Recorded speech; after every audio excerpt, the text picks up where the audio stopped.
Okay, so Microsoft just dropped a huge announcement. So I said, you know what, let me just make a quick voice note about this.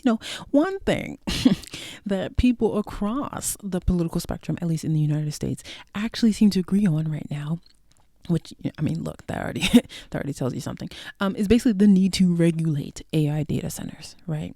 And that agreement matters. Because usually, when something, reaches the level of consensus, right? It's not because the issue is hypothetical, right? It's because it's already touching people's lives, their water, their electricity bills, their land, their local infrastructure, right? But here's the thing I keep noticing when people talk about the environmental impact of AI data centers. The conversation almost always stops at the problem, right? So you'll hear AI uses too much water, AI consumes too much energy, AI data centers are bad for the environment, right? We often hear this. And then what? Right?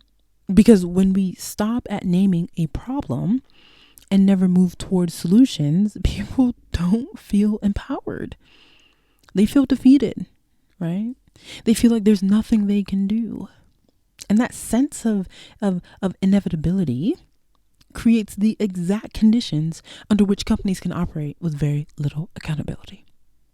So let's think critically together about this. So literally a couple of hours ago, Microsoft announced a new initiative called Community First AI Infrastructure.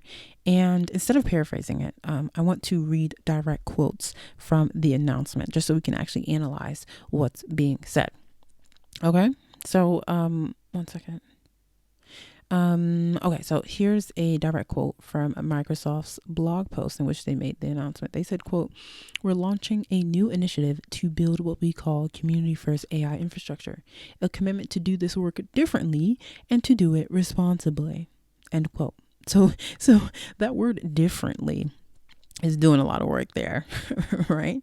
So in many ways, it's like a implicit admission, right, that the way other companies, and even including themselves, the way they've rolled out their AI infrastructure plans haven't really benefited communities and didn't really include them, right? So it's important that they acknowledge that, right? And then Microsoft then lays out 5 specific commitments, and I want to list them clearly because I think this is where the actual substance is, right? So I have the link to the announcement in the show notes so you can follow along and we can think critically about this together. So first thing, quote, "We'll pay our way to ensure our data centers don't increase your electricity prices," end quote.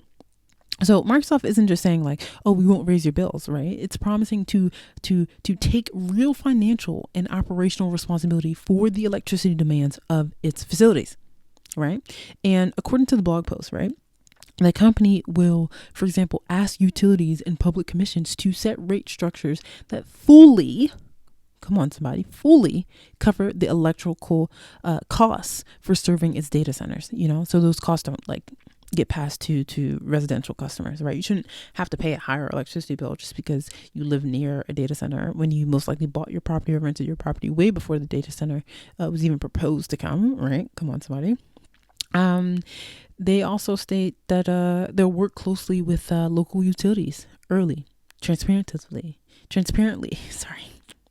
and collaboratively on the different electricity infrastructure needs, right?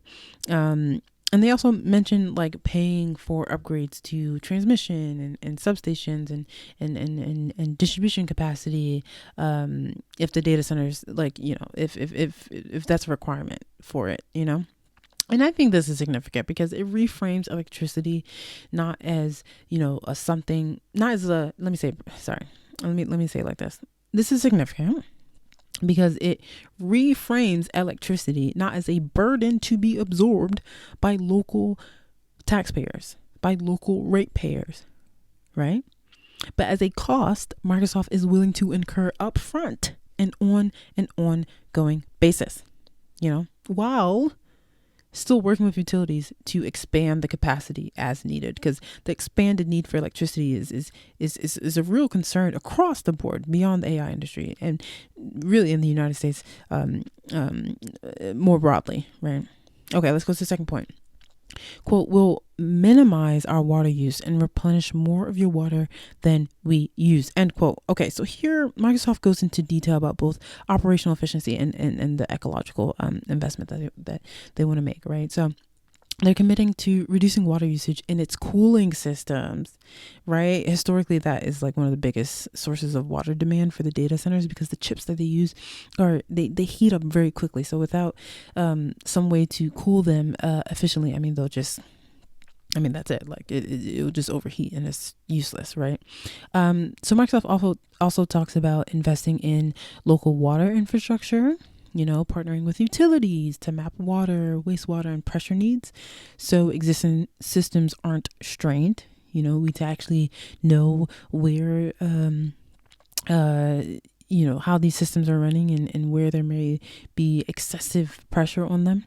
And they also talk about or make a promise to replenish more water than is withdrawn, meaning that they plan measurable, quantifiable water restoration projects that exceed total usage, right? So it's not just about, take in, take out, take in, right?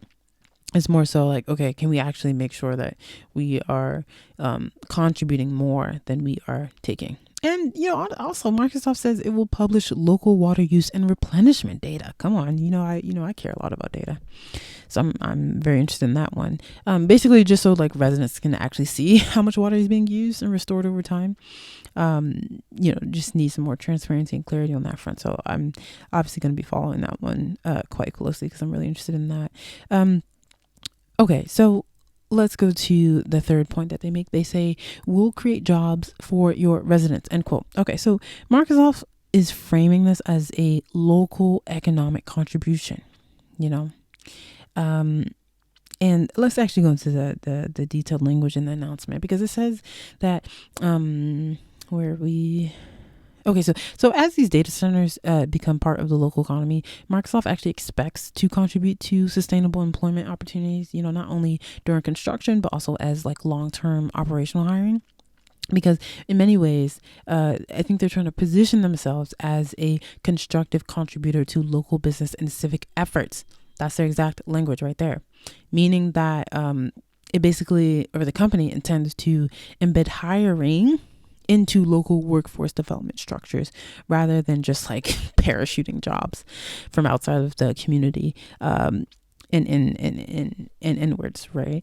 And this is important, right? Because many communities have cited that construction jobs are like temporary and operation jobs are like literally sometimes just like very limited. And I think that's why there's like explicit reference to how they're going to localize their efforts. But, and we still need to talk about job numbers, wage scales, stuff like that. Okay. So point number 4. Okay, quote, will add to the tax base for your local hospitals, schools, parks, and libraries, end quote. So this commitment goes beyond the like generic promise that, we'll be tax contributors, right? We'll just pay our taxes, right? Microsoft explicitly says it will not seek reduced property taxes when it buys land or builds data centers, and this is a practice that this is a practice that some companies use to lower costs, and that therefore shifts the burden onto local services, and instead Microsoft says it will pay its full and fair share of local property taxes, which can therefore then meaningfully support public services at a time when municipalities are facing huge budget pressures, so this is really important. Okay, let's go to the fifth one.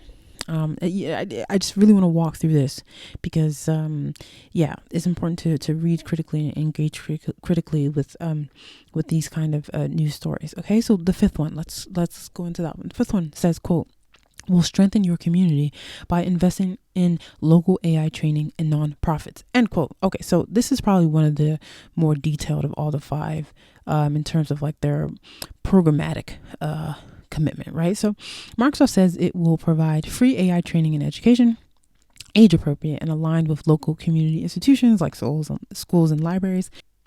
The plan includes partnership with local K through 12 schools, universities, and community colleges to deliver AI literacy and workforce skills. The initiative will also support small business training, not just individual upskilling, right? By essentially partnering with chambers of commerce and what does this say? Okay. Yeah.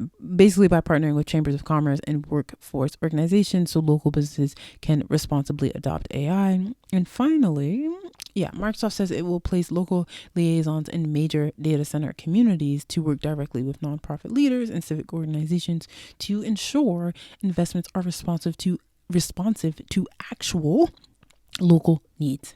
Okay. So what's notable here is that this isn't framed as like a short-term like grant program, at least from what I'm gathering. It's more so like embedded in ongoing institutional partnerships and community ecosystems by having those relationships with schools and libraries and nonprofits. So those are the 5 commitments. And of course, each community will have to discuss written agreements, timelines, enforcement mechanisms to make sure everything that Microsoft outlined here actually happens. So I want to pause here because this connects to something I experience all the time as someone who makes educational content about AI, someone who speaks a lot about AI. Sometimes I'll post something about generative AI or policy or infrastructure or whatever it may be. And inevitably someone will say, do you know the environmental impact of AI? Do you know this? Do you know that? And my honest response usually in my head is, do you? Right? Because there's a difference between being concerned and being informed. And I'll be honest with you. I mean, I'm racking my head because AI is developing incredibly fast. The research is developing fast. The infrastructure is changing fast. You can be quoting a stat from 2023 and already be out of date. That's how quickly things are moving. And there's something that I think we need to be more honest about. Sometimes people haven't actually done the research. They saw a video, they read a headline, they absorbed a narrative online and stopped there. And when you stop there, you're actually doing the very thing you often criticize others for doing. And let's go on this tangent because my mind just wandered. I think this is where I wanted to talk about the difference or the distinction between criticism and critique. Criticism focuses on fault, right? Criticism focuses on what's wrong, who to blame. It rarely moves towards solutions, right? Critique is different. Critique evaluates on the merits. It asks deeper questions. It looks at systems, incentives, trade-offs, and outcomes, right? Critique is constructive. Critique is generative, and if we're going to be serious about critically thinking, right, we need more critique, right, and less drive-by criticism, right? Because once you start critiquing, the questions multiply, right? As someone who is so deeply embedded in AI research and AI policy, I start asking questions. Who's actually approving AI data center permits in your community? Is it a zoning board, a planning commission, a city council, a utilities authority? Who sits on that body? How long is their term? Are they elected or appointed? If elected, what does it take to run for that seat? What is the actual content of the agreement, right? Between the AI company and the community, not the press release. What is the content of the contract? What does this say about water usage, about electricity pricing, about long-term accountability? Which companies are building where? Because specificity matters, right? And here's the part that people, I feel like, often don't realize.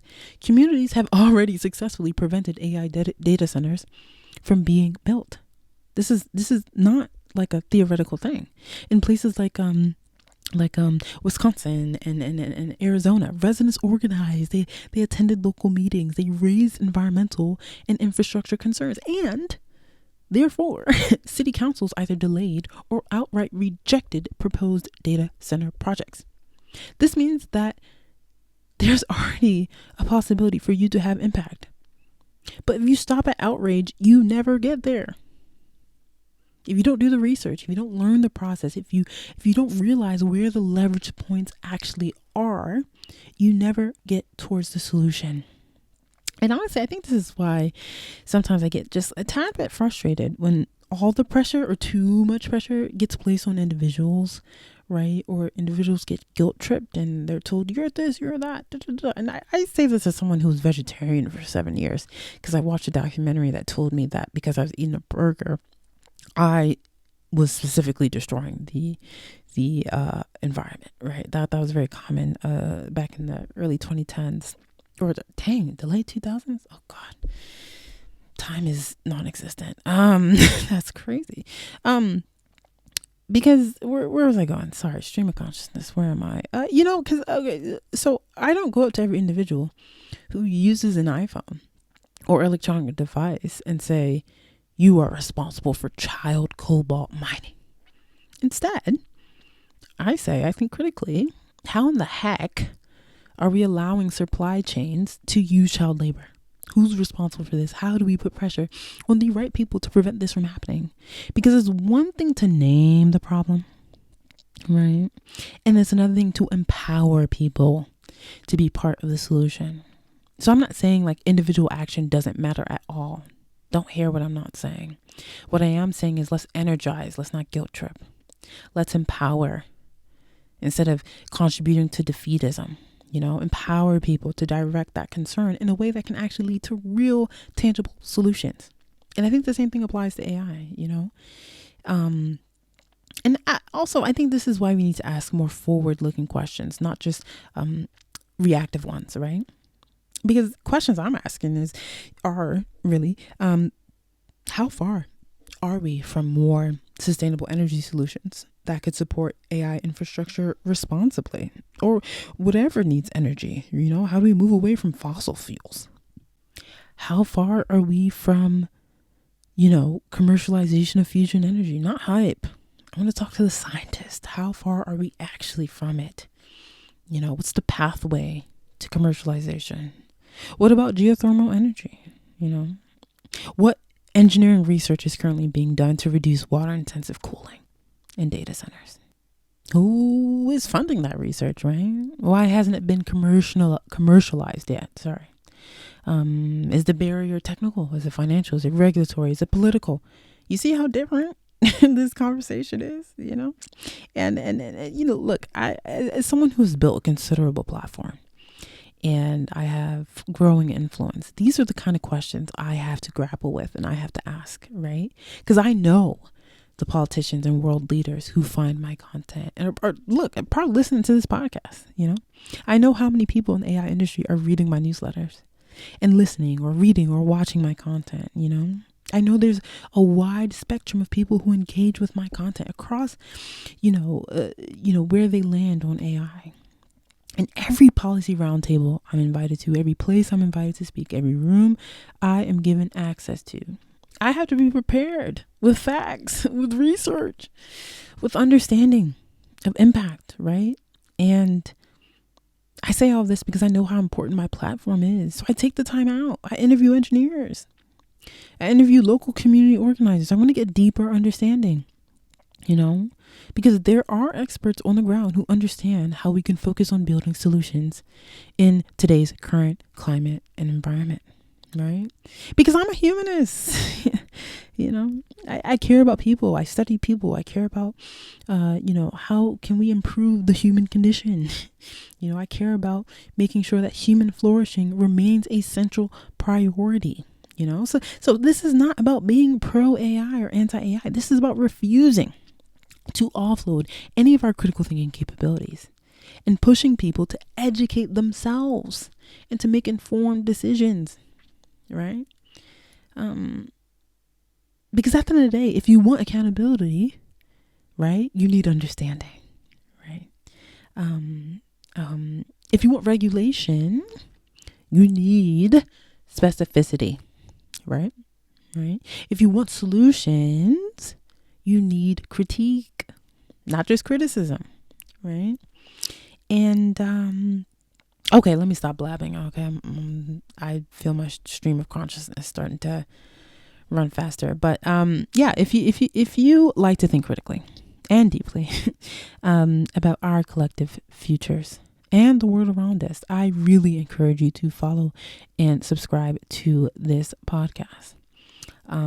Comment wherever you're listening so that you can speak with other people in this community and, join the thousands of people over on my newsletter who are learning about AI, the humanities, and the future of work. There's a lot of noise out there, and I want to empower you to think critically about all the information that you are being given, right? Share this with someone. I always say you need thinking partners. You need to think in community. You need to talk to each other, right? Ask tough questions, and to just make sure you're thinking critically, because look, naming problems is actually really easy, right? But building solutions is incredibly hard, but I think that's where the real power is and the real agency is, So thanks for listening to my stream of consciousness, thanks for listening to me ramble, and continue to think critically. I'll talk to you in the next voice note.